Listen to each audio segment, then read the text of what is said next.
Hello friends, डेनी classes में आपका स्वागत है। दोस्तों, आज 13 मई 2022 करंट अफेयर के टॉप 10 क्वेश्चन हम देख के चलेंगे, जो आपके सभी प्रतियोगी परीक्षाओं के लिए मोस्ट इंपोर्टेंट रहने वाले हैं। इसकी पीडीएफ आपको पता है डेनी क्लासेज के टेलीग्राम चैनल पर मिलेगी, वहां आप पीडीएफ भी देख सकते हैं। साथ ही दोस्तों, आप वीडियो को जितना हो सके शेयर जरूर किया करें। आप किसी भी कॉम्पिटिटिव एग्जाम की तैयारी कर रहे हैं, करंट अफेयर के बेस्ट क्वेश्चन आपको एग्जाम में देखने को मिलेंगे, तो वीडियो जितना हो उसके आप शेयर जरूर किया करें। तो चलिए दोस्तों, टॉप 10 क्वेश्चन हम देख लेते हैं। पहला प्रश्न है कि राष्ट्रपति रामनाथ कोविंद ने किसको देश का अगला मुख्य चुनाव आयुक्त नियुक्त किया है। ध्यान रखना, इस तरह के प्रश्न ज़्यादा बनते हैं, सभी प्रतियोगी परीक्षाओं में बनते हैं, इस तरह के प्रश्न ज़्यादा पूछे जाते हैं, तो आपको ढंग से अच्छे से ध्यान रखना है। इसका सही उत्तर हमारे पास हो जाएगा बी, राजीव कुमार। राजीव कुमार को मुख्य चुनाव आयुक्त, चीफ इलेक्शन कमिश्नर नियुक्त किया गया है। राजीव कुमार 15 मई 2022 को अपना कार्यभार संभालेंगे। 19 फरवरी 1960 को राजीव कुमार का जन्म हुआ था। वे 1984 बैच के आईएएस अफसर हैं। उन्होंने प्रशासनिक सेवाओं में लगभग 36 साल तक काम किया। उन्होंने बिहार झारखंड कैडर में भी लंबे समय तक सेवाएं दी हैं। इनके बारे में सारी डिटेल ध्यान रखनी है, एग्जाम में इस तरह के प्रश्न आपके ज़्यादा बनते हैं, इसलिए मैं आपको बार बार बताता रहता हूं कि किस तरह के प्रश्नों पे आपको ज़्यादा ध्यान देना है। किस महासागर के तल पर एक अन्वेषण दल द्वारा पीली सड़क जैसी संरचना की खोज की गई, आपको बताना है। तो इसका सही उत्तर हो जाएगा ए, प्रशांत महासागर। प्रशांत महासागर सही उत्तर होगा। वैज्ञानिकों की एक टीम द्वारा प्रशांत महासागर के तल पर एक पीली ईंट की सड़क जैसी संरचना की खोज की गई है। समुद्री वैज्ञानिकों के मुताबिक लिलिसु ओकलानी रिज सबसे बड़े समुद्री संरक्षण वाले क्षेत्रों में से एक है। अभी सिर्फ इसके 3% हिस्से तक ही इंसान पहुंच पाए हैं। ऐसे में आप अंदाज़ा लगा सकते हैं कि कितना बड़ा होगा। वैज्ञानिक ने सड़क जैसी संरचना के सैंपल भी लिए हैं, जिस पर रिसर्च जारी है, आपको ध्यान रखना है।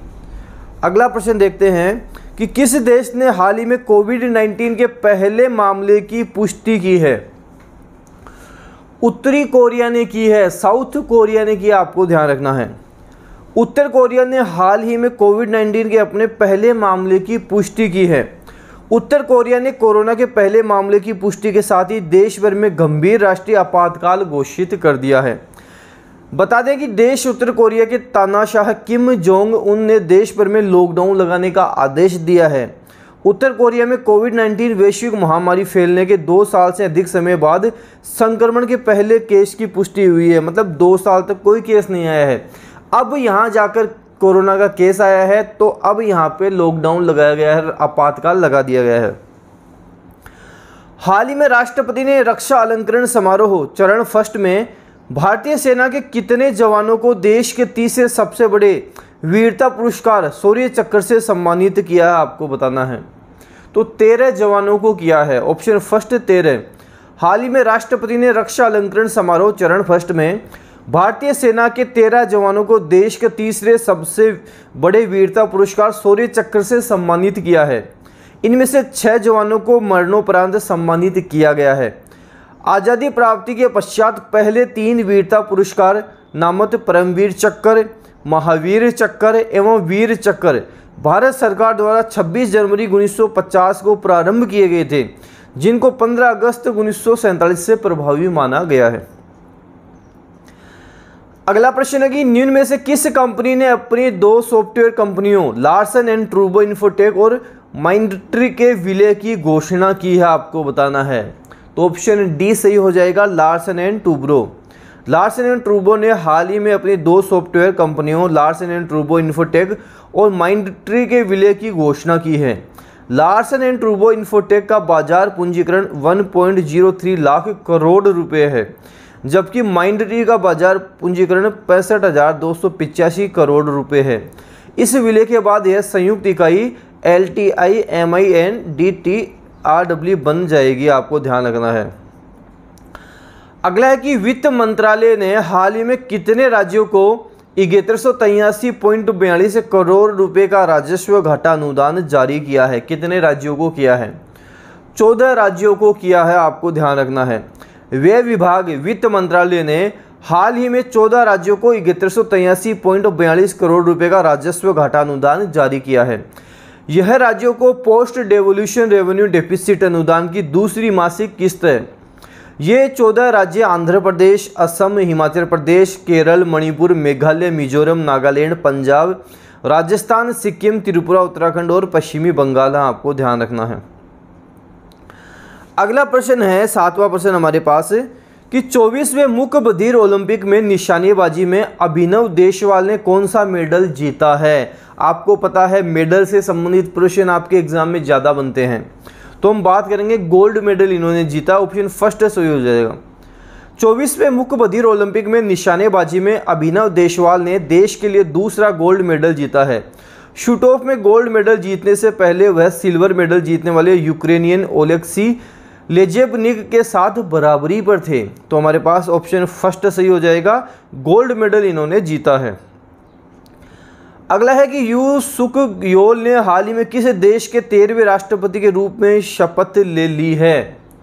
तो दक्षिण कोरिया के राष्ट्रपति के रूप में शपथ ले ली है। ऑप्शन डी सही उत्तर होगा। यू सुक योल ने हाल ही में दक्षिण कोरिया के 13वें राष्ट्रपति के रूप में शपथ ली है। उन्होंने मजबूत लोकतंत्र और अर्थव्यवस्था की नींव पर राष्ट्र के पुनर्निर्माण का संकल्प लिया है। अगला प्रश्न है कि 12 मई को विश्व भर में कौन सा दिवस मनाया जाता है। 12 मई को कौन सा दिवस मनाते हैं हम? तो अंतर्राष्ट्रीय नर्स दिवस मनाया जाता है। कौन सा दिवस है? अंतर्राष्ट्रीय नर्स दिवस 12 मई। 12 मई को विश्व भर में अंतर्राष्ट्रीय नर्स दिवस मनाया जाता है। अंतर्राष्ट्रीय नर्स दिवस को मनाने की शुरुआत साल 1974 जनवरी से हुई थी। यह दिन आधुनिक नर्सिंग के संस्थापक फ्लोरेंस नाइटिंगेल को समर्पित है। उनकी याद में ही 12 मई को नर्स दिवस मनाया जाता है। आपको ध्यान रखना है। और ऐसे अंतिम प्रश्न है हमारे पास कि PMJJBY, PMSBY और अटल पेंशन योजना को हाल ही में कितने वर्ष पूरे हो गए हैं? कितने साल इनको कंप्लीट हो गए हैं? इनको 7 साल कंप्लीट हो गए हैं। 7 साल कंप्लीट हो गए। 2015 में ये शुरू की गई थी। तो ऑप्शन फर्स्ट सही होगा। प्रधानमंत्री जीवन ज्योति बीमा योजना, प्रधानमंत्री सुरक्षा बीमा योजना और अटल पेंशन योजना को हाल ही में 7 वर्ष पूरे हो गए हैं। इस योजना की शुरुआत 9 मई 2015 को की गई थी। आपसे ये भी पूछा जा सकता है कि योजना की शुरुआत कब की गई थी। तो आपको ध्यान रखना है 9 मई 2015 को इन योजनाओं की शुरुआत की गई थी। PMJJBY की फुल फॉर्म भी पूछ लेता है तो प्रधानमंत्री जीवन ज्योति बीमा योजना। PMSBY की पूछ ले तो प्रधानमंत्री सुरक्षा बीमा योजना। ये चीज़ें भी आपको ध्यान रखनी है। तो इस तरह के प्रश्न भी आपके कॉम्पिटिटिव एग्जाम में पूछे जा सकते हैं। और दोस्तों मैं आपको जो अलग से बता दूं कि इस तरह के प्रश्न ज़्यादा पूछे जाते हैं तो उनको तो आपको ढंग से अच्छे से ही याद करके चलना है। जैसे हमने हमारा फर्स्ट प्रश्न देखा था कि राष्ट्रपति रामनाथ कोविंद ने किसको देश का अगला मुख्य चुनाव आयुक्त नियुक्त किया है। आप पिछले साल के पेपर उठा के देखना, आपको इस तरह के प्रश्न ज़्यादा मिलेंगे। इस तरह के प्रश्न ज़्यादा पूछे जाते हैं। तो इस तरह के प्रश्नों को आपको अच्छे से ध्यान रखना है। साथ ही जैसे मई का महीना चल रहा है, 1 मई को कौन सा दिवस आया? 2 मई को जैसे 1 मई को हमने बात की मजदूर दिवस आया। 2 मई को हमने बात की थी जैसे टूना दिवस आया था। 3 मई को विश्व प्रेस स्वतंत्रता दिवस आया था। तो जैसे मई के दिवस की हम बात करें तो आप साथ साथ उनको याद करके चला करो। जैसे ही मंथ कंप्लीट हो जाता है आपको मैं एक वीडियो अलग से बना दूंगा जिसमें आपको मंथली जितने भी डेज आते हैं उन सब के बारे में नॉलेज मिल जाएगा। अगर उनके बारे में कोई इंपॉर्टेंट थीम है जो एग्ज़ाम में पूछी जा सकती है वो भी मैं आपको बता के चलूँगा। इस तरह आपके क्या होगा, हर मंथ आपके डेट भी कंप्लीट हो जाएंगे, उनकी थीम भी कंप्लीट हो जाएंगी। और इसी तरह मंथ के एंड में 1 महीने का पूरा करंट अफेयर के 100 क्वेश्चन उसी महीने से संबंधित भी हम करके चलेंगे। तो इस तरह से हर मंथ आपके करंट अफेयर दी बेस्ट होता रहेगा। जो जो इम्पोर्टेंट प्रश्न है वो आपके सारे ही कवर होते रहेंगे। अलग से टॉप 100 क्वेश्चन मैं आपको इसलिए करवाता रहूँगा ताकि आपके जितने भी इम्पोर्टेंट प्रश्न बनते हैं वो सारे यहीं से बन जाएं। एग्ज़ाम में जब आप जाओ तो आपका कोई भी करंट अफेयर से संबंधित प्रश्न गलत ना हो, वो आप सही करके आओ। बस दोस्तों मेरी तरफ से आपके लिए 100% एफर्ट किए जाएंगे। 100% वो सारी चीज़ें जो आपके एग्ज़ाम में बनती हैं सारी मैं आपको करवा के चलूँगा। बस आपको क्या करना है, आपको इतना ही करना है, जब आप वीडियो देखो, वीडियो स्टार्ट होते ही आपके जो भी फ्रेंड है, ग्रुप है, सबको आप वीडियो शेयर कर दिया करो। वीडियो उनको शेयर किया करो। अगर कोई टेलीग्राम ग्रुप है आपके पास, व्हाट्सएप ग्रुप है, वहाँ आप वीडियो शेयर कर सकते हैं। तो आपको बस इतना करना है, वीडियो जितना हो सके आपको शेयर करके चलना है। आपको पीडीएफ भी मैं प्रोवाइड करवाता रहूँगा, इंपॉर्टेंट फैक्ट जो भी बनते हैं सारा सब कुछ मैं आपको प्रोवाइड करवाता रहूँगा। बस आपको वीडियो जितना हो सके शेयर ज़रूर करना है। तो आपको वीडियो शेयर करना है, लाइक करना है। जो भी डेनियल क्लासेस यूट्यूब चैनल पर नए हैं तो जब आप सब्सक्राइब करोगे उसके साथ साथ बेल आइकन भी प्रेस कर लेना। इससे क्या होगा, कोई भी न्यू अपडेट आएगी वो आपको तुरंत मिल जाएगी। धन्यवाद।